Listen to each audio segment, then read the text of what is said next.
इस वीडियो में हम लोग क्लास 8 भूगोल का इकाई 3 का ख पढ़ने वाला है, जिसका नाम है वस्त्र उद्योग।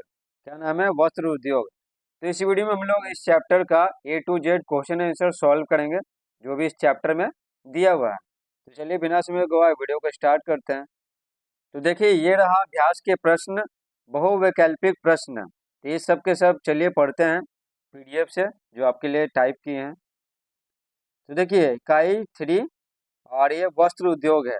ठीक है, 3 का ख है। ठीक है, 3 का ख है, क भी बना चुके हैं और इसके पहले का जितना सारा चैप्टर है सब बना चुके हैं, और आगे वाला चैप्टर है ना, सब बना रहे हैं। ठीक है, आपसे कमेंट कर रहे थे कि बाकी चैप्टर कब आएगा, तो आ चुका है। कमेंट बॉक्स में प्लेलिस्ट का लिंक दे देंगे, नहीं तो आप सीधे ना प्लेलिस्ट से जाकर सारा सब्जेक्ट का वीडियोस देख सकते हैं, सारा चैप्टर का बनाया हुआ है। ठीक है, अगर आपको कोई और चैप्टर का चाहिए तो कमेंट बॉक्स में एक बार लिख दीजिए, तो वो वीडियो हम बना देंगे। तो देखिए, बहुविकल्पिक प्रश्न, सही विकल्प को चुने। तो पहला है, टेक्सटाइल का मतलब होता है। तो टेक्सटाइल का मतलब होता है ना, कपड़े बुनना। ठीक है, कपड़े बुनना, तो हो जाएगा बुनना। देश में कपड़े की मिल सबसे पहले लगाई गई, तो कहाँ लगाई गई? सबसे पहले कोलकाता में। ठीक है, आगे है अगला सवाल। 1854 में कपड़े की मिल लगी। 1854 में कपड़े की मिल कहाँ लगी? तो मुंबई में लगी थी।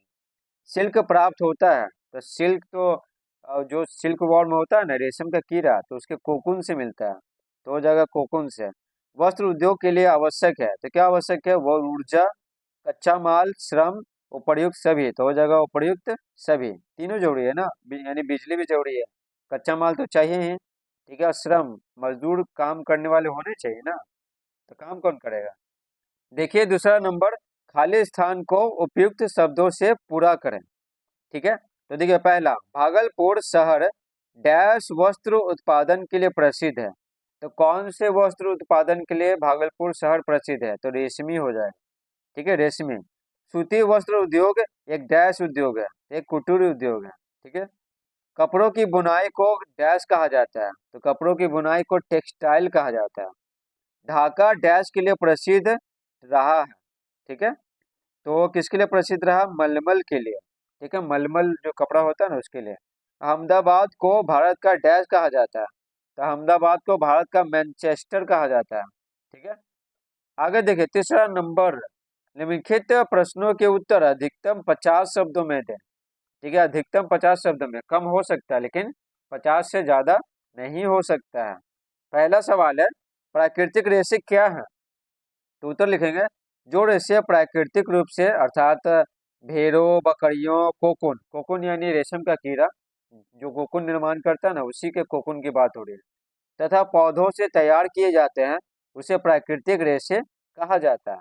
ठीक है, तो प्राकृतिक रेशा मतलब जो प्राकृतिक चीजों से प्राप्त हो गए, चाहे कोई जानवर हो, या फिर कोई कीड़ा हो, या फिर पौधे हो, प्राकृतिक तो वही है ना। ठीक है, पौधा में जैसे जूट होता है ना, जूट। ठीक है, तो वह हमें पौधा से प्राप्त होता है। उसके बाद कपास है, पौधा से प्राप्त होता है। ठीक है, तो ये सब आएंगे प्राकृतिक रेशे में।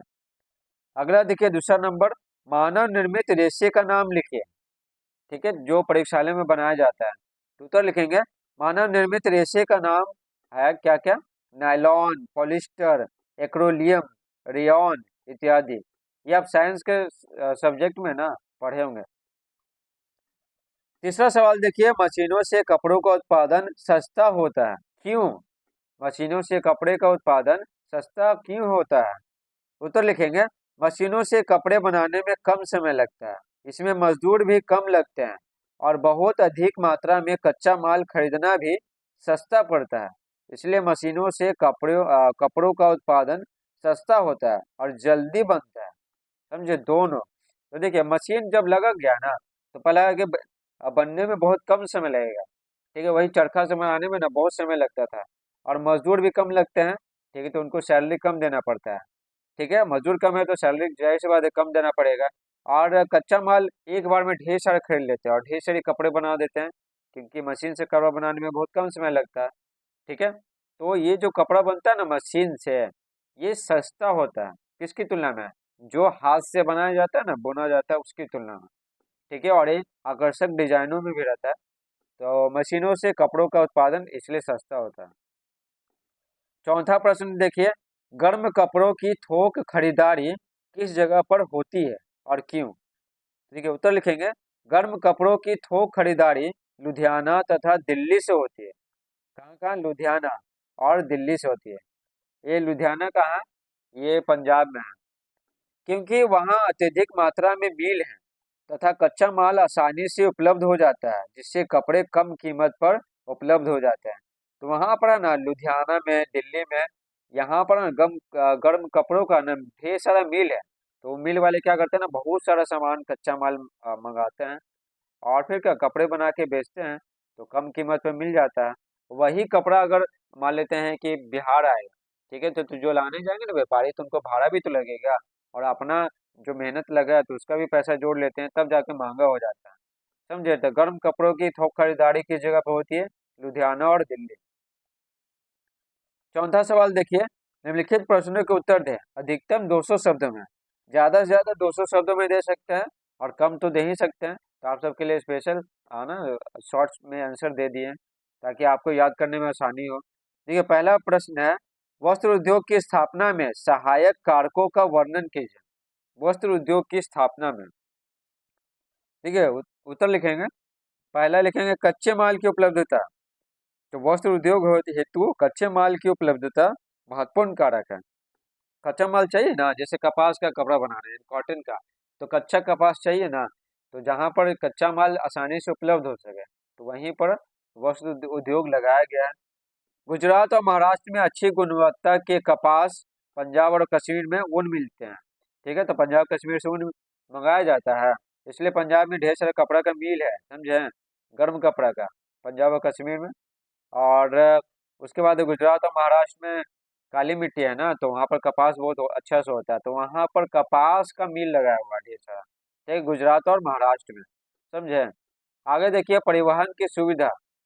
तो परिवहन की सुविधा चाहिए ना, जैसे मान लेते हैं कि फैक्ट्री, मान लेते हैं यहाँ पर है ना फैक्ट्री है, तो सामान मंगाएंगे तो जाहिर सी बात है सड़क उड़क होना चाहिए ना, बड़ा लंबा लंबा चौड़ा चौड़ा चौड़ा सड़क होना चाहिए। ठीक है, उसके बाद यहाँ सामान बन जाएगा यहाँ पर, तो भेजना भी तो है। ठीक है, दूसरे दूसरे जगह पे भेजना भी है, तो इसलिए सड़क मार्ग तो स्पेशल रहना चाहिए। रेल मार्ग थोड़ा दूरी पर है तो चलेगा, लेकिन सड़क मार्ग बहुत जरूरी है, समझे। सड़क मार्ग हो गया, उसके बाद है जोड़ी तो सब है, लेकिन सड़क मार्ग सबसे ज़्यादा जोड़ी है। उसके बाद अगर बात करें तो रेल मार्ग, रेलगाड़ी की सहायता से है ना कच्चा माल पहुंचाया जाता है, और कच्चा माल कहाँ? फैक्ट्री में, और फैक्ट्री में जो बना वो सभी देशों में पहुंचाया जाता है, तो इससे है ना सस्ता पड़ता है, समझे। तो देखिए, परिवहन की सुविधा, बंदरगाह, सड़क, रेल मार्ग व वायु मार्ग से कच्चा व तैयार माल संपूर्ण देश में पहुंचाया जाता है। ठीक है, आगे देखिए, पूंजी की उपलब्धता। तो फैक्ट्री चालू करने के लिए पैसा चाहिए, पूंजी चाहिए, और लगातार कार्य करते रहे, है ना फैक्ट्री, तो उसमें लगातार पूंजी लगाना पड़ता है। तो देखिए, की उपलब्धता, इसके बिना उद्योगों की कल्पना भी नहीं कर सकते हैं। पैसा लगेगा तो ना नया नया मशीन आएगा, सब कुछ मजदूरों को पैसा देंगे, सैलरी देंगे। ठीक है, ये सब चीज़ बहुत सारा है। तो मुंबई, कोलकाता और अहमदाबाद जैसे स्थानों में पर्याप्त पूंजी निवेशक उपलब्ध है। ये निवेशक क्या करते हैं? सिर्फ पैसा लगाते हैं, और जो प्रॉफिट होता है तो उसमें से लेते हैं। चौथा सवाल देखिए, श्रम की उपलब्धता। ठीक है, तो मान लेते हैं फैक्ट्री यहाँ पर खोले और काम करने वाले मजदूर हैं ही नहीं, तो कैसे होगा? और यहाँ पर मान लेते हैं कि आसपास गांव है, तो गांव में ढेर सारा मजदूर मिल जाएगा, तो यहाँ पर अगर काम करेंगे तो सही है। ठीक है, तो श्रम की उपलब्धता, कलकत्ता की मिलों के लिए मजदूर पता है बंगाल से आते हैं, बिहार से, उड़ीसा से, उत्तर प्रदेश से और असम से उपलब्ध होते हैं, जिसके कारण इस उद्योग को विकसित होने में सुविधा हुई। ठीक है, यहाँ पर अब मजदूर आराम से उपलब्ध हो जाते हैं। ठीक है, कलकत्ता की मिलों के लिए, इसलिए कलकत्ता में ढेर सारा कपड़ा है का मिल है। पांचवा देखिए, विस्तृत बाजार की उपलब्धता। और मान लेते हैं कि फैक्ट्री में है ना, जैसे फैक्ट्री है, यहाँ पर सामान बहुत सारा बन गया, मान लेते हैं कि 1 लाख कपड़ा बन गया, तब इसको बेचेंगे कहाँ? बेचेंगे तब ना प्रॉफिट होगा। ठीक है, तो यहाँ पर भारत के विभिन्न जगहों पर जाता है, ठीक है, फैक्ट्री से। तो विस्तृत बाजार की उपलब्धता, दिल्ली, कलकत्ता, लुधियाना, कानपुर इत्यादि में स्थापित वस्त्र उद्योग की इकाइयाँ बाजार के आधार पर ही विकसित की गई है। ठीक है, बाजार को देखते हुए, ठीक है, बाजार को देखते हुए फैक्ट्री लगाया गया जहाँ कच्चा माल मिल सके। ये सारा चीज उपलब्ध होना चाहिए जो अभी बताएं, ठीक है। और इसको भी ध्यान में रखा गया कि हाँ वहाँ फैक्ट्री ज़्यादा लगाएंगे ना जहाँ ज़्यादा लोग उपलब्ध हैं, जहाँ पर ज़्यादा सामान बिक सके, ठीक है, तो उसी बाजार के नज़दीक लगाएं। देखिए दूसरा सवाल देखिए, भारत के सूती वस्त्र उद्योग का विवरण दीजिए। ठीक है, तो उत्तर लिखेंगे, भारत का सूती वस्त्र उद्योग अंतर्राष्ट्रीय व्यापार का लगभग एक चौथाई भाग है। ठीक है, एक चौथाई भाग। 1/4 का मतलब पता है, 24 बोल रहे हैं, 25% होता है। ठीक है, 25%। भारत में कपड़े का उत्पादन लगातार बढ़ता जा रहा है, क्योंकि जनसंख्या भी तो ज्यादा है, तो जाहिर सी बात है कपड़े का उत्पादन बढ़ाना ही पड़ेगा। वर्ष 1950 से 51 में 4 अरब वर्ग मीटर कपड़ा तैयार किया गया था, जो अब 34 अरब वर्ग मीटर हो गया है। ये तो बहुत ज्यादा हो गया, 4 था और 4 से 34 हो गया, अब तो और बढ़ गया है। आधुनिक सूती वस्त्र उद्योग में वस्त्र निर्माण की प्रक्रिया कई स्तरों से गुजरती है। तो फैक्ट्री में कई स्तरों से गुजरती है। कच्चा सूत है, ठीक है, कच्चा कॉटन है, उससे बनाना कपड़ा रंग बिरंगा, तो जाहिर सी बात है कई स्तरों से गुजरती है। शुरू में मशीनों द्वारा कपास से बीज निकाले जाते हैं, जिसे गिनिंग कहते हैं। कपास के अंदर बीज रहता है, तो सबसे पहले वही निकालते हैं, इसको गिनिंग कहते हैं। इसके बाद कपास को इकट्ठा कर गांठ तैयार किया जाता है।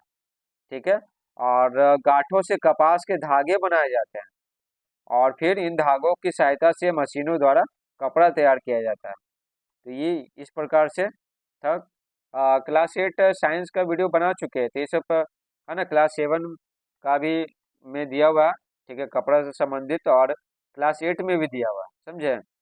तो आप देख सकते हैं वीडियो साइंस का, तो आपको अच्छे से समझ में आ जाएगा। ठीक है, इस प्रकार से पूरा चैप्टर समाप्त होता है। आई होप आपको ये वीडियो समझ में आया होगा, और समझ में आया तो वीडियो को लाइक करें, चैनल पर नए हैं तो चैनल को सब्सक्राइब करें। Thanks for watching.